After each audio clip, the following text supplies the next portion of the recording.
Muy bien, queridos hermanos, tengan ustedes muy buenos días. Bienvenidos a cada uno de ustedes.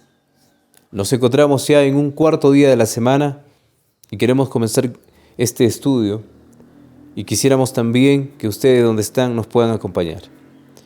Quisiéramos que sean parte de este estudio, quisiéramos que sean parte de este ministerio que está predicando la verdad presente y así también poder alcanzar a las almas que no conocen a Dios, aquellas almas que están pereciendo por el pecado. Queridos hermanos, amigos, antes de poder comenzar vamos a orar, vamos a comunicarnos con el Creador y que Él sea quien dirige este estudio para el día de hoy. Ahí donde estás, acompáñanos, vamos a comunicarnos con el Creador. Padre bendito, en esta mañana, Señor, oramos porque necesitamos de ese poder. Oramos porque somos seres humanos con tendencias al mal. Queremos ser como usted. Buscarle, Señor, para que usted nos pueda guiar. Buscarle para que usted nos pueda dirigir. Toque nuestra mente, nuestro corazón. Nos ayude a entender. Grabe las verdades en nuestra mente. Acompáñenos, le pedimos en esta mañana, Señor, que a través de su Hijo Jesucristo podamos hacer la obra. Que nuestro trabajo no sea en vano, Señor. Que nuestro trabajo se dé a través de aquel que murió en la cruz. Le pedimos en esta mañana, acompáñanos en el nombre de nuestro Señor Jesucristo y por su justicia perfecta oramos. Amén. Muy bien, queridos hermanos, vamos al estudio para el día de hoy. El título para el día de hoy, la encarnación. Ustedes de alguna manera escucharon o ya han tenido un estudio acerca de la encarnación de nuestro Señor Jesucristo. Sabemos que estos estudios nos enseñan y nos ayudan a reconocer quién es el Padre, quién es el Hijo, quién es el ser que está trabajando arduamente en esta época, conocido como el Espíritu Santo. No es que sean tres personas, no es que nosotros estemos defendiendo una Trinidad como lo hace diferentes sistemas religiosos. Nosotros queremos presentar lo que la Escritura presenta. Y aunque estamos acompañados del poder del Espíritu de la profecía, lo digo el poder porque en estas palabras que encontramos en el espíritu de la profecía, también es el poder de la palabra de Dios. Queridos hermanos, el Señor hubiese podido escribir, dice Juan, muchas cosas de lo que se vio. Ha podido tener un libro enorme, pero dice que no caberían las cosas que se dieron. Y es por eso que muchas veces la escritura que tenemos en otros libros no están junto a ese libro llamado Biblia, porque no caberían las cosas que el Señor ha escrito, las cosas que el Señor ha hecho. Entonces, queridos hermanos, vamos a la primera pregunta. ¿Qué plan se llevó a cabo en la encarnación de Cristo? Muy interesante la pregunta. ¿Qué plan se llevó a cabo en la encarnación? ¿Con qué propósito se hizo esta encarnación? ¿Cuál fue el objetivo de Dios para con su Hijo? ¿A dónde estaba llevándolo para alcanzar? En Juan, el capítulo 3, el verso 16 dice, porque de tal manera, dice, amó Dios al mundo, que ha dado a su Hijo unigénito para que todo aquel que en Él crea no se pierda, mas tenga vida eterna. Porque de tal manera, por ese amor que tiene por la humanidad, Dios entrega a su único Hijo, a su primogénito, para que todo aquel que en Él crea no se pierda, mas tenga vida eterna, dice el testimonio de la Biblia. Primera de Juan 4:9. Dice la palabra, queridos hermanos, en esto se mostró el amor de Dios para con nosotros, en que Dios envió a su Hijo unigénito al mundo para que vivamos por Él. Cuando Nuestro Señor Jesucristo tomó la carne en su naturaleza caída, en su naturaleza pecaminosa. Cuando nuestro Señor Jesucristo, siendo un ser divino, se vistió de la humanidad, esto fue impresionante. Y esto debe ser impresionante para nosotros también. El testimonio de Juan dice: en esto se mostró el amor de Dios para con nosotros. Nosotros deberíamos morir, nosotros deberíamos pagar las consecuencias, pero en esto se mostró el amor para con nosotros, en que Dios envió a su Hijo unigénito al mundo para que vivamos por Él. El plan que Dios había trazado en el cielo se iba a realizar, se iba a dar por amor a esta raza caída, por amor a los seres humanos. Dice el verso 10, en esto consiste el amor, no en que nosotros hayamos amado a Dios. Es muy interesante recalcar eso. No es que nosotros amamos a Dios, porque hay gente que hoy en día dice, yo amo a Dios y yo he ido a Él, o ya me he dado cuenta, he ido a Él. El testimonio dice que podrían haber personas que en cierta manera se arrepienten de lo malo que hacen, pero no es por su poder de ellos mismos, es por el poder del Espíritu Santo que llegan a tener ese arrepentimiento. Y entonces dice el testimonio de la Biblia, en esto consiste el amor, no en que nosotros hayamos amado a Dios, sino en que Él nos amó a nosotros y envió a su Hijo en propiciación por nuestros pecados. Él hizo lo que ninguno de nosotros haríamos, dar a su único Hijo para que muriese por salvarnos a todos los transgresores de la ley de Dios. Querido hermano y amigo, en esta mañana, al tomar esta naturaleza pecaminosa, la naturaleza carnal, cuando a través de María nació un bebé, vestido de esa naturaleza pecaminosa, el mundo no podía comprenderlo, porque estaba dándose un espectáculo para que el hombre pudiese salvarse, porque de otra manera el hombre iba a perecer. Pero ya se había trazado el plan, y desde el principio, desde el Génesis, a través de un cordero, el amor de Dios se representaba para toda la humanidad. Dice en Primera de Juan, el capítulo 4, si retrocedemos, el capítulo 3, perdón, si retrocedemos al capítulo 3 y el verso 8, o vamos a corregirnos en esta parte. Tenemos acá Primera de Juan, capítulo 4, y vamos a leer el verso 3. Y todo el Espíritu dice que no confiesa que Jesucristo ha venido en carne, no es de Dios, y este es el espíritu del anticristo, el cual a vosotros habéis oído que viene, que ahora ya está en el mundo. Es muy interesante lo que dice el texto bíblico en el verso 3 del capítulo 4. Y todo aquel que no confiesa, dice, que Jesucristo ha venido en carne, no es de Dios. Hay diferentes religiones, diferentes movimientos que confiesan que Jesucristo no ha venido en carne y que Él fue inmaculado, sin duda, en todo sentido, que vino como Dios. Si bien es cierto, se revistió con su naturaleza, siendo Dios, se revistió y presentó a Dios en la carne, pero eso no significa que Él vino como Dios totalmente, con toda su gloria, porque si hubiese venido como Dios, con toda su gloria, el mundo no hubiese podido resistirlo.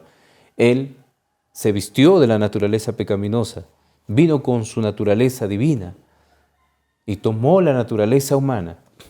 Quisiéramos comprender eso. Y las religiones hoy en día mencionan que Cristo ha venido como Dios y no como humano. Él vino como humano, por eso tomó la naturaleza carnal. El verso 8 dice, el que no ama no ha conocido a Dios porque Dios es amor. El que no tiene a Cristo es porque no lo ha conocido. Acá entra a tallar el conocimiento, queridos hermanos. El conocimiento para poder nosotros aceptar a nuestro Señor Jesucristo como nuestro Salvador personal es el conocimiento. Por eso aquel que no conoce no puede dar testimonio de lo que es el Evangelio. Aquel que no conoce no puede dar testimonio de lo que es la palabra bendita del Señor. Tenemos la revista El Heraldo, 22 de octubre 1895. Testimonio de profecía o el espíritu de profecía. El testimonio también de Dios. El testimonio también de Jesús. Dice, la gran condescendencia de Dios es un misterio que está más allá de nuestro alcance. Es verdad. La condescendencia de Dios es un misterio que está más allá de nuestro alcance. Es un misterio. Es un misterio hablar de lo que sucedió cuando nuestro Señor Jesucristo vino a esta tierra y tomó una naturaleza caída. No podríamos explicarlo, aunque muchos han tratado de explicar todo como se debe, de un principio hasta un fin, y aún lo siguen haciendo. No se podrá dar por completo la explicación cómo un Dios, cómo a través de su Hijo ha llegado a tomar la carne y a salvar a los pecadores. La grandeza del plan no puede ser plenamente, ni puede la sabiduría infinita idear un plan que sobrepuje. Quisiéramos comprender lo que dice el testimonio. La grandeza del plan no puede ser plenamente, dice, ni puede la sabiduría infinita idear un plan que sobrepuje. ¿Con esto quiere decir que Dios no puede explicar todo esto? Sí, pero ¿qué sucedería si Él explica todo lo que acontece acá en esta tierra o lo que ha acontecido a través de la encarnación? ¿A dónde iríamos para poder saber más de lo que ha acontecido? Porque nosotros no dejaremos de saber si heredamos el reino de los cielos. Habrá grandes cosas por descubrir y el Señor nos las seguirá dando siempre, porque ese es su plan. Entonces dice, hermanos, pudo tener éxito únicamente el revestir la divinidad con la humanidad. Convirtiéndose Cristo en hombre y sufrir la ira que el pecado ha producido debido a la transgresión de la ley de Dios, por medio de este plan, el Dios grande y terrible puede ser justo y al mismo tiempo justificador de todos los que creen en Jesús y que lo reciben como Salvador personal. Pudo tener éxito, dice, únicamente al revestir la divinidad con la humanidad. Y claro que tuvo éxito, porque Satanás acusaba a nuestro Señor Jesucristo que Él no se humillaba, pero Él pedía humillación. Y cuando Él vino, le dio una demostración tremenda de la humillación que Él dio. Satanás acusaba que no se podría cumplir la ley, pero cuando Cristo vino cumplió la ley al pie de la letra.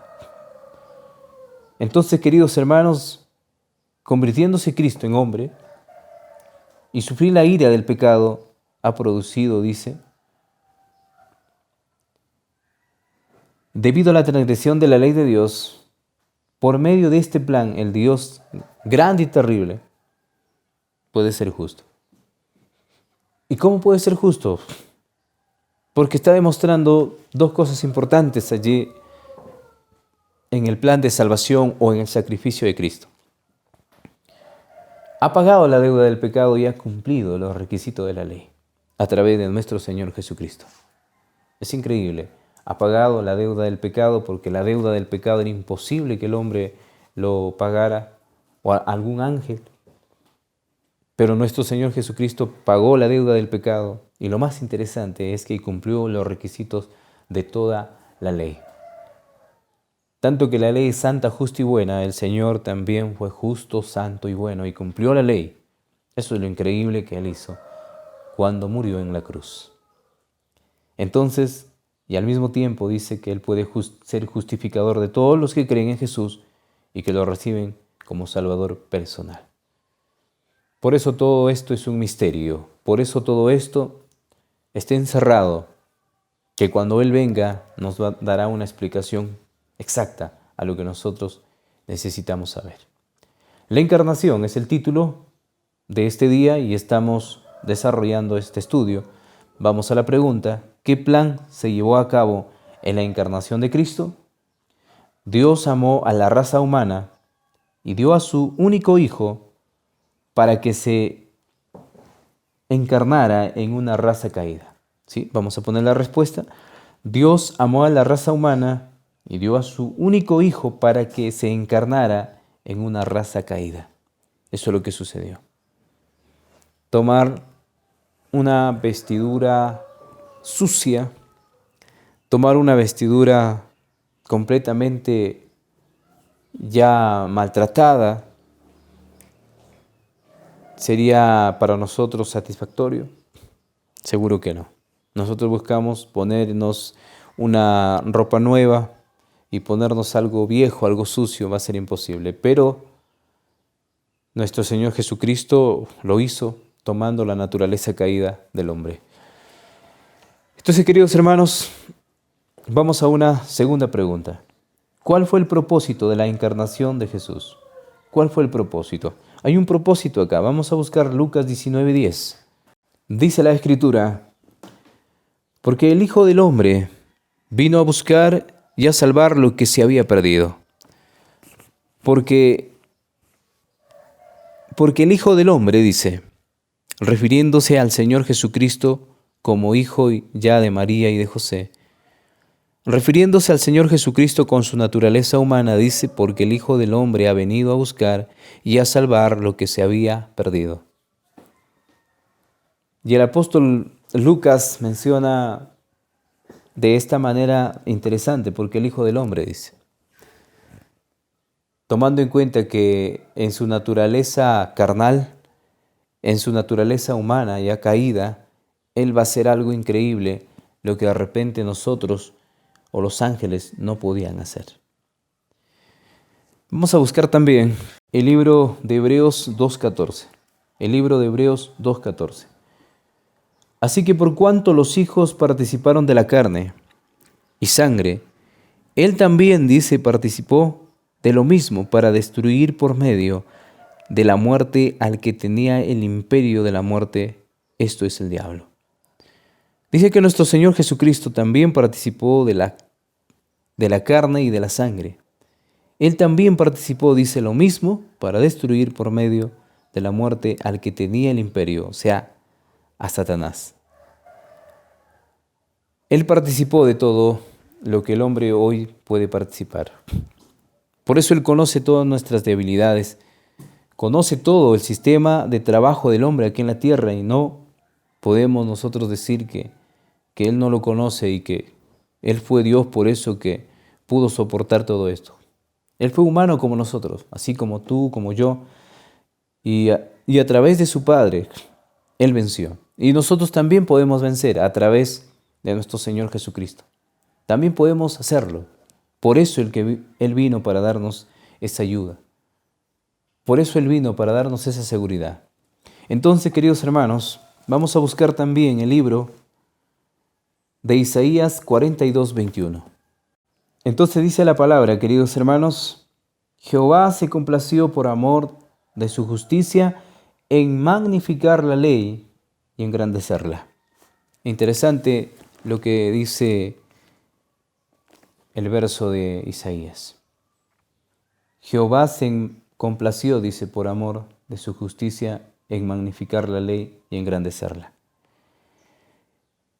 Él se complació porque de alguna manera lo que estaba sucediendo en esta tierra estaba ya magnificando la ley, estaba engrandeciendo la ley, porque su Hijo había dado su vida por nosotros, porque su Hijo había pagado todo lo que era necesario porque su Hijo había cumplido todo, entonces estaba ya de alguna manera complacido el Señor por lo que se había hecho aquí en la tierra.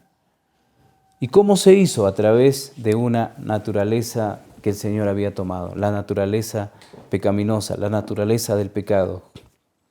Esto no significa que el Señor fue pecador, significa que Él había tomado a la raza caída, pero no significa que Él había pecado. Ya los textos bíblicos dicen que Él no pecó para nada, pero Él sí tomó nuestra naturaleza y por causa de nuestra pecaminosidad, Él tuvo que pagar la muerte en la cruz. Solo eso nos dio la seguridad de salvarnos. Por eso todo aquel que lo acepta a Cristo y reconoce sus pecados y a través de la sangre de nuestro Señor Jesucristo los lava, es considerado y perdonado. Dice la revista El Heraldo, 30 de junio de 1896, Jesucristo tomó la posición de quien vino a buscar y salvar lo que se había perdido. Jesucristo tomó la posición de quien vino a buscar y salvar lo que se había perdido. Él no vino para ser engrandecido, sino a salvar, tomando esa naturaleza, la carne vino a salvar lo que se había perdido. Que así era el plan. Como Dios no podía salvar lo que se había perdido, pero como hombre sí. Con su naturaleza humana y divina pudo hacer el trabajo que corresponde. El instructor de jóvenes, 8 de noviembre de 1894, dice: bendita es el alma que puede decir, yo soy culpable ante Dios, pero Jesús es mi abogado. Interesante esta palabra. Bendita es el alma que puede decir, yo soy culpable ante Dios, pero Jesús es mi abogado. He transgredido su ley, no puedo salvarme, pero hago de la sangre preciosa que fue vertida en el Calvario por mi defensa, estoy perdido en Adán, pero restituido en Cristo. Interesante no poder decirlo con orgullo, de repente, pero sí con responsabilidad, que nosotros no podríamos hacer nada, que somos culpables, que en Adán estamos perdidos, pero en Cristo estamos restituidos. Qué importante promesa podríamos llamarle. Qué importante declaración que el Señor nos da en esta mañana de poder sentirnos que en realidad nosotros merecemos la muerte, pero también merecemos la vida porque murió alguien por nosotros. Esa es la garantía. Testimonio para la Iglesia, tomo 8, página 220, dice: Cristo vino a vindicar las sagradas exigencias de la ley. La ley había pedido requisitos tremendos al hombre. El hombre no pudo cumplir. Ser santo no podía, ser bueno no podía, ser justo era imposible. Entonces Cristo vino a vindicar las sagradas exigencias. Vino a vivir una vida de obediencia a los requerimientos. Él pudo guardar la ley, él pudo obedecer. La obediencia que él había hecho era perfecta y perpetua. Nosotros no podríamos hacer. Entonces dice, vino a vivir una vida de obediencia a sus requerimientos y así probar la falsedad de la acusación hecha por Satanás de que es imposible para el hombre guardar la ley de Dios. Satanás acusó sin duda que era imposible guardar la ley. Como humanos caídos no se podía, sin duda. Pero hay alguien que sí pudo. Por eso Mateo 5:17 dice, no he venido para abrogar la ley a los profetas, sino he venido a cumplir. Y Él cumplió toda la ley. Por eso es la seguridad que yo debo seguir y obedecer para que en Él se pueda cumplir los mandamientos. Por eso que guardamos el sábado, pero guardamos en Jesucristo. En otras palabras, Él guarda por nosotros. O Él lo guardó por nosotros. Y nosotros, al buscarlo a Él y al estar en Él, podemos cumplir el requisito que demanda la ley. Pero únicamente por ese medio, por ese abogado. Dice, como hombre encaró la tentación, venció en el poder de Dios, le dio, al andar haciendo el bien, sanando a todos los que eran afligidos por Satanás, hizo claro a los hombres el carácter de su ley y la naturaleza de su servicio. Su vida atestigua que es posible que nosotros también obedezcamos la ley de Dios. Interesante lo que dice, mis queridos hermanos, al andar haciendo el bien, sanando a todos los que eran afligidos por Satanás, hizo claro a los hombres el carácter de su ley y la naturaleza de su servicio. Hizo claro el carácter de su ley y la naturaleza de su servicio. Su vida atestigua que es posible que nosotros también obedezcamos la ley de Dios, solo por Él. Filipenses 4:13, todo lo puedo en Cristo que me fortalece. Entonces, queridos hermanos, vamos a la pregunta.